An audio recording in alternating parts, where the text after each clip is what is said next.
Le Countryman, modèle bien connu de chez Mini, c'est un petit peu le SUV compact chic premium par excellence, avec son style à l'anglaise, mélangeant à la fois le pop et l'excentrisme, dans une présentation sophistiquée et soignée.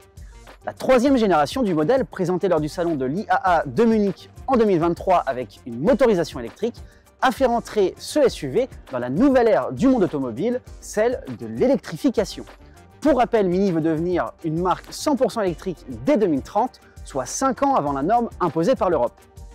Mais ce Countryman, il ne prend pas le virage du tout électrique pied au plancher, puisqu'il continue de proposer deux motorisations essence et une motorisation diesel. J'ai justement à côté de moi le Mini Countryman C, avec le plus petit moteur thermique de 170 chevaux, qui au passage vous permet de rentrer dans la famille Mini à moindre coût, comptez quand même 40 000 €. Mais alors, est-ce que ce petit moteur entre guillemets de 170 chevaux est-il une bonne corde ajoutée à l'arc du Countryman? Eh bien, c'est ce que nous allons voir aujourd'hui.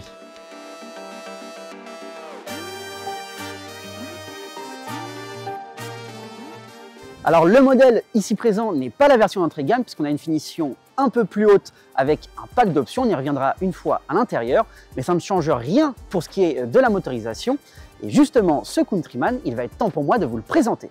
Et on va commencer avec la face avant du véhicule qui lui donne beaucoup de prestance. Ça passe par cette nouvelle calandre octogonale qui est tout simplement 2 fois plus grande que sur la génération précédente. Seule différence avec la version Mini Countryman i, c'est les ouvertures sur la partie supérieure pour refroidir le moteur thermique. Alors il n'y a pas que la calandre qui a été modifiée, la forme des feux aussi a été revisitée. On distingue désormais beaucoup plus les arêtes. C'est un petit peu plus dans l'air du temps et ça permet de lui donner un regard un petit peu plus perçant, un petit peu plus agressif. Et surtout, désormais, toutes les technologies de phare et de projection sont rassemblées au même endroit, ce qui permet au bouclier de gagner un look un petit peu plus robuste et vraiment distinctif du reste de cette face avant, pour renforcer encore une fois cette impression d'un véhicule stable sur ses 4 roues. En parlant des roues, elles abordent désormais de nouvelles jantes qui vont de 17 à 20 pouces. On est ici sur du 18 pouces avec des pneus Continental XL pour essayer d'améliorer au maximum l'amortissement et la tenue de route. Et si on se recule un petit peu pour observer le profil de ce Countryman, eh bien on se rend compte qu'il a grandi. Alors je dis grandi plutôt que grossi puisqu'il a pris 6 cm en hauteur et 13 cm en longueur. Il mesure désormais 4,44 m de long pour 1,66 m de haut et 1,84 m de large. Alors c'est pas au buvant de la soupe qu'il a grandi ce Countryman, c'est tout simplement qu'il est désormais basé sur la plateforme du BMW X1, son cousin du groupe BMW. Malgré le volume qu'il a pris, eh bien le Countryman a réussi quand même à diminuer son coefficient de traînée, passant de 0,31 à 0,26, ce qui permet à la version électrique de gagner en autonomie, mais aussi à la version thermique, tout simplement en économisant un petit peu de carburant. Les barres de toit en noir brillant sont désormais de série, quel que soit le niveau de finition, et ce petit montant en forme de C, situé derrière la lunette du passager arrière, se personnalise en fonction du niveau de finition, mais aussi de la couleur du toit. Pour finir avec le profil de ce Countryman, eh bien on peut aussi remarquer des porte-à-faux avant et arrière très courts, ce qui laisse présager un bon appâtement, annoncé à 2,69 m, mais attention, c'est seulement 2 cm de plus que la génération précédente. La face arrière est un petit peu plus épurée qu'auparavant, mais on retrouve toujours la forme des feux selon le drapeau du Royaume-Uni. Mini n'oublie pas ses origines. La malle de coffre est un petit peu plus bombée et n'est désormais marquée que par le logo et par l'appellation en toutes lettres du modèle, Countryman. Le support de plaque a lui été descendu et vient se mettre juste au-dessus d'un imposant bouclier pour rappeler encore une fois cette impression de stabilité. Globalement sur l'aspect extérieur, le nouveau visage du Countryman est beaucoup plus contemporain et se rapproche pour le plus grand bonheur des uns et le plus grand malheur des autres d'un SUV moderne et électrique. La preuve, c'est que les différences entre la version C et la version I, mis à part la calandre ouverte, sont quasi inexistantes. En revanche, à l'intérieur, Mini tire vraiment son épingle du jeu par rapport à ses concurrents et justement, je vous invite à monter à bord.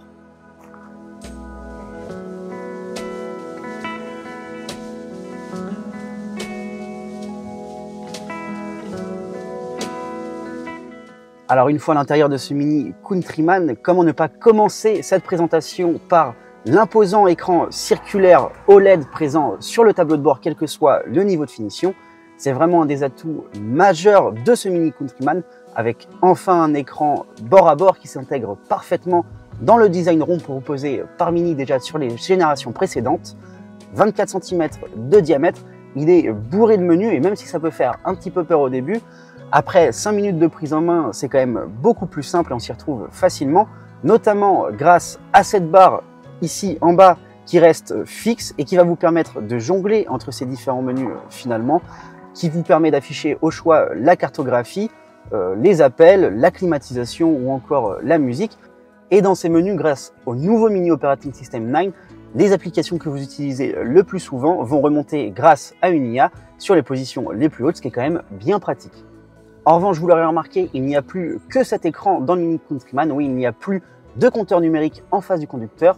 L'ensemble des informations essentielles à la conduite passent désormais par l'écran circulaire, notamment l'affichage de la vitesse située sur la partie supérieure de celui-ci de façon permanente une fois le moteur démarré. En revanche, vous pourrez quand même opter pour un affichage tête haute, ce qui est quand même plus ergonomique, mais cela a un sacré coût puisque le premier pack d'options à proposer justement cet affichage, eh bien c'est le pack S, facturé 3 750 €. Alors si cette histoire de pack, elle peut paraître compliquée, elle est en fait assez simple. Vous en avez plusieurs qui vont de XS à XL comme des tailles de t-shirt et à chaque fois, le pack supérieur ajoute des options supplémentaires par rapport au pack précédent. En revanche, cela veut dire que vous ne pourrez plus choisir une seule option en particulier, il vous faudra forcément passer par un pack et donc par toutes les options qui sont incluses dans ce pack. La seule complication, c'est que tous ces packs ne sont pas disponibles en fonction de votre niveau de finition. Par exemple, la finition essentielle qui est celle d'entrée de gamme ne peut être agrémentée que d'un pack XS. Aujourd'hui, on a une finition classique, soit le milieu de gamme, accompagnée d'un pack L. Ensuite, il ne vous reste plus que la finition haute Favored et enfin la fameuse finition John Cooper Works. Le Countryman garde quand même quelques boutons physiques situés juste au-dessus de la console centrale. Ils me font penser à des boutons de speeder qu'on pourrait voir dans les films de science-fiction. Ils vont vous permettre de tout simplement démarrer le véhicule, gérer la commande de boîte. Et vous avez un dernier bouton qui s'appelle Expérience et qui va vous permettre de changer les différents modes du Countryman qui vont s'afficher à l'écran, mais aussi via une ambiance lumineuse sur le tableau de bord. Vous en avez 8 au total disponibles dès le premier pack d'options XS. Sans pack au naturel, le Countryman en a déjà 3. Alors, il y a donc cette ambiance lumineuse, mais aussi une ambiance sonore que l'on a coupée pour les besoins du tournage. Et il y a même un mode qui vous permet d'afficher vos propres photos personnelles sur l'écran, en fond d'écran finalement sur cet écran circulaire, un petit peu comme sur un smartphone. Globalement, Mini accentue vraiment sur la personnalisation de son véhicule pour que chacun puisse avoir son propre Countryman. Alors quand je vous parlais de l'ambiance lumineuse, eh bien c'est tout simplement un petit projecteur situé derrière l'écran qui va venir habiller le textile en matière recyclée qui est présent sur le tableau de bord mais aussi sur les contreportes. C'est un textile en 2 couches avec une première couche inférieure bleue sur ce Mini Countryman classique que l'on a aujourd'hui qui est recouverte par une couche en textile qui elle est perforée.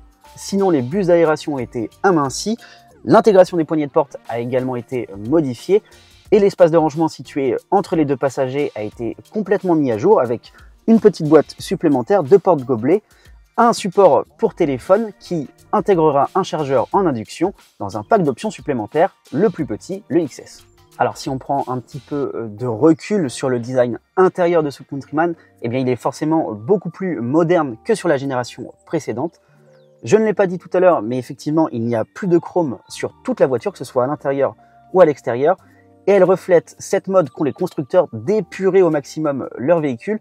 Et honnêtement, si on enlève la disparition du compteur numérique, qui est pour moi un petit défaut, eh bien cette épuration, elle est quand même très bien faite.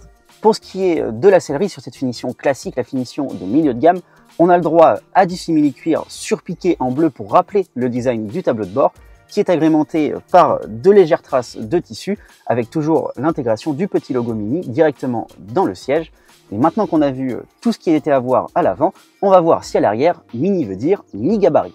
Alors une fois installé derrière le siège conducteur, eh bien, on se rend compte qu'avec les lignes droites que propose le Countryman, il y a suffisamment d'espace à la tête. Alors je vous l'accorde, je suis pas l'homme le plus grand du monde avec mes 1,80 m, mais même les plus grands auront suffisamment d'espace, sauf si vous embarquez peut-être les plus grands basketteurs. Au niveau des jambes, on se rend compte que c'est à peu près similaire, il y a vraiment de l'espace au niveau des jambes. En revanche, en largeur, il va peut-être falloir un petit peu jouer des coudes si vous êtes 3, mais rien de rédhibitoire. Mieux vaut quand même être 2 et profiter de la coudoir centrale qui est cachée dans la place du milieu. Justement, cette banquette arrière, elle est rabattable selon le système 40, 20-40 ou 60-40 selon les modèles. Elle est coulissable sur 13 cm et une fois les sièges rabattus, le volume de coffre peut atteindre jusqu'à 1460 litres, quand de base, il atteint déjà 460 litres, ce qui est plutôt correct pour la catégorie, un peu petit quand même quand on sait que le BMW X1 sur lequel est basé cette Mini Countryman propose lui plus de 500 litres de rangement. Et avant de prendre le volant de ce SUV, il ne me reste plus qu'à vous dire que vos passagers arrière pourront profiter de 2 chargeurs de type USB-C et de 2 bus d'aération qui ne sont cependant pas dirigeables.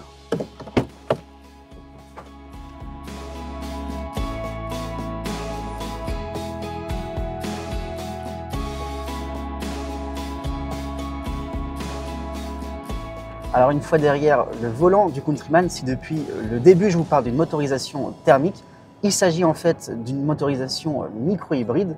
On a un moteur 3 cylindres accompagné d'une technologie de micro-hybridation légère de 48 volts.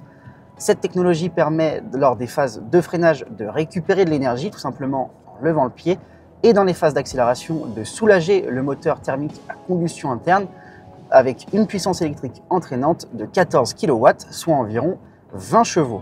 Alors une micro-hybridation, ça permet aussi d'économiser du carburant. Mini annonce une consommation de 6 litres au 100 km. Dans les faits, après une bonne journée d'essai, en ayant fait de l'autoroute, de la ville, de la petite route de campagne, mais aussi des bouchons, on est plus à 6,7 litres au 100 km.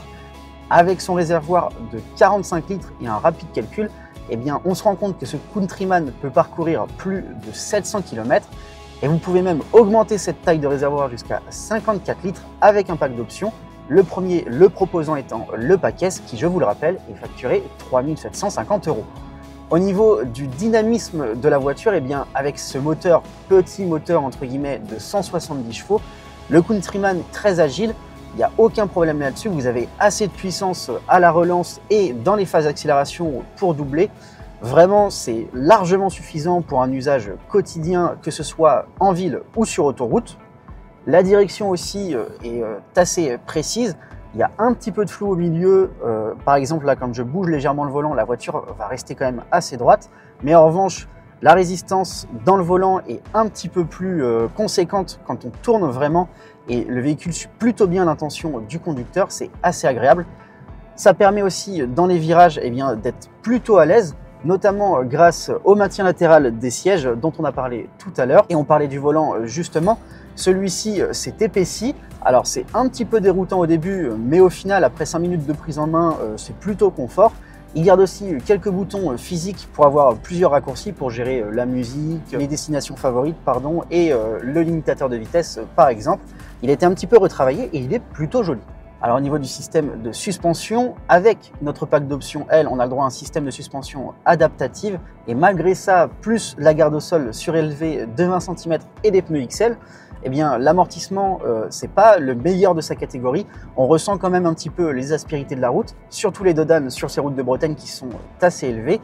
Mais bon, quand on conduit une Mini, on a aussi envie d'avoir un modèle avec du caractère, un petit peu sportif, et qui nous secoue un petit peu, donc c'est un petit bémol, mais c'est pas ce qui est le plus dérangeant.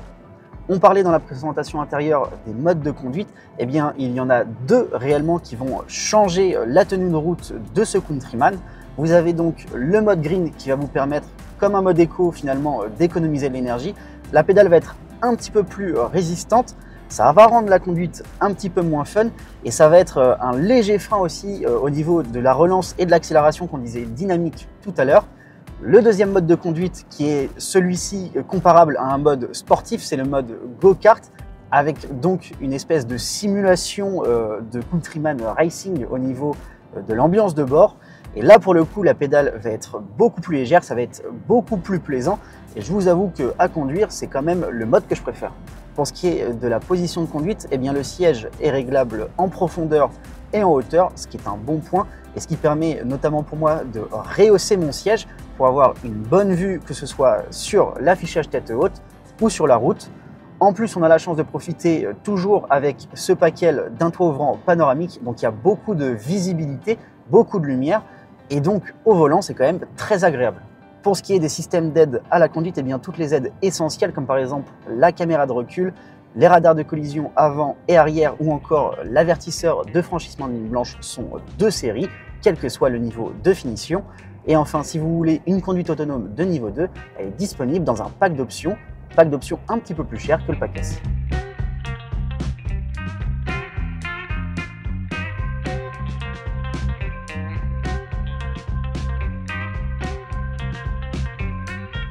Résultat des courses, ce Mini Countryman avec son petit moteur thermique de 170 chevaux est un SUV compact bien équilibré, suffisamment puissant pour donner du punch à un véhicule qui pèse plus d'une tonne 5, d'autant plus qu'à l'intérieur, vous profiterez de l'écran bord à bord circulaire et d'une finition cosy, quel que soit le niveau de finition justement. Mais il a quand même quelques défauts, à commencer par un coffre plutôt petit, le mode green qui agit trop pour moi sur le charme à la conduite de ce Countryman. Mais ce qui me fait vraiment grincer des dents, c'est l'absence de compteur numérique en face du conducteur. Alors je sais que c'est une mode chez les constructeurs, mais pour moi c'est pas du tout ergonomique. Et quand on sait qu'en plus il faut débourser 3 750 € dans un pack pour avoir une alternative avec un affichage tête haute, c'est un petit peu embêtant. Au total, le modèle juste ici coûte 49 450 €. C'est quand même 9 450 € supplémentaires par rapport au Countryman d'entrée de gamme. Selon moi, il y a un bon compromis à trouver autour des 46 000, 47 000 € si jamais vous voulez une version avec une couleur un petit peu plus pétillante.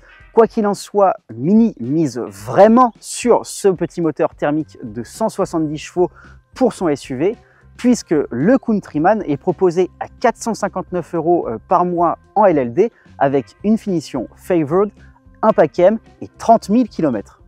Voilà, j'espère que cet essai du Countryman avec son petit moteur thermique vous a plu.